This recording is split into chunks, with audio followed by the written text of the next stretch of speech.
नमस्कार मंडळी, श्री स्वामी समर्थ. आज आपण पाहणार आहोत की सत्यनारायणाची पूजा कशी करायची आहे. तर अगोदर तुम्ही एक बादली भरून पाणी घ्या. त्यामध्ये हळद अर्धा चमचा, 1 चमचा मीठ घाला आणि छान मिक्स करून घ्या बकेटमध्ये आणि छान आपली फरशी पुसून घ्या. फरशी पुसून झाल्यानंतर तुम्ही म्हणता ना हळद आणि मिठाचा काय उपयोग, तर हळद आणि मिठाने फरशी पुसल्यानंतर नैसर्गिकरित्या म्हटलं तर सगळी घाण निघून जाते, घरातली किडे मकोडे येत नाहीत घरात. फरशी पुसून झाल्यानंतर दरवाजा आपला जो मुख्य दरवाजा आहे तो पण छानपैकी पुसून घ्यायचा आहे. एकदम चांगल्या प्रकारे पुसून घ्या, कारण आपल्याला दरवाजाची आणि आपल्या उंबरठ्याची पूजा करायची आहे. त्यासाठी आपला दरवाजा हा स्वच्छ पुसून घ्या. मागून पुढून सगळ्या बाजूंनी चहूबाजूंनी पुसून घ्या. मी अगोदर पहा इथं पूजा केलेली होती, दरवाजावर स्वस्तिक वगैरे काढलेलं होतं, ते सगळं मी आता पुसून घेणार आहे. त्यानंतर आपल्या देवाऱ्यापाशी पण एकदम स्वच्छ सगळं पुसून घ्या. एकदम छान पुसून घ्या. देवाऱ्याच्या कडा काठा संपूर्ण आतून बाहेरून सगळं स्वच्छ पुसून घ्या. त्यानंतर आता मी सांगणार आहे तुम्हाला पूजा कशी करायची. तर एक स्वच्छ पांढरा कपडा चौरंगावर आथरायचा आहे. त्याच्यावर 2 मूठ भरून गहू टाकायचे आहेत.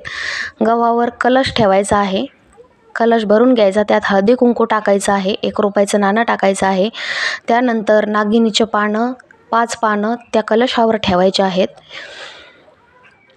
कलशावर 5 पानं ठेवल्यानंतर त्यावर आपल्याला तांदूळ भरून ठेवलेली प्लेट ठेवायची आहे आणि त्या प्लेटमध्ये रंगनाथ ठेवायचे आहेत. आपल्या मंदिरात जे रंगनाथ असतात ते ठेवायचे आहेत त्याच्यावर. ते पहा मी ठेवलेलं दिसतंय का तुम्हाला. त्यानंतर आपल्याकडे आहे आपला सत्यनारायणाचा फोटो तुम्ही मांडायचा आहे पुसून स्वच्छ. त्यानंतर 3 पानं आपल्याला मांडायची आहेत. त्या 3 पानावर 3 सुपाऱ्या मांडायच्या आहेत आणि त्या 3 सुपाऱ्यांसमोर 3 वाट्या साखरेच्या भरून मांडायच्या आहेत. नंतर श्रीयंत्र मांडायचं आहे. तुमच्याकडे असेल लक्ष्मीनारायणाचा फोटो तर तो मांडा, नुसता लक्ष्मीचा असेल तर तो मांडा आणि त्या 3ही सुपाऱ्यासमोर 3 वाट्या भरून साखर ठेवा. त्या साखरेच्या वाट्यामध्ये तुळशीची पानं टाका 3.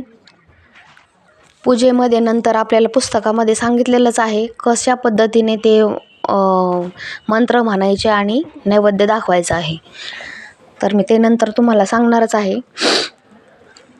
ते पहा मी 3 वाट्या ठेवलेल्या आहेत, तुम्ही पण ठेवा. सर्वात प्रथम आपल्याला दिवा लावून घ्यायचा आहे. दिवा माझं तिथं बसत नव्हता त्यामुळे मी पलीकडून ठेवला आहे. आणि फायनल लुक पहा तुम्ही. प्रसाद करायचा आहे, पूजा करायची आहे आणि प्रसाद करायचा आहे शिऱ्याचा. आपल्याला शिऱ्याचा प्रसाद करायचा आहे. शिऱ्याच्या प्रसादामध्ये साखर तूप घालायचं आहे भरपूर आणि प्रसाद करायचा आहे. त्यानंतर तुम्ही फायनल पूजा पाहू शकता. त्यानंतर आपल्याला श्री सत्यनारायण महाराजांचं पुस्तक आहे, त्या पुस्तकाची सेवा करायची आहे. त्यात दिल्याप्रमाणे संपूर्ण माहिती दिलेली आहे त्या पुस्तकामध्ये.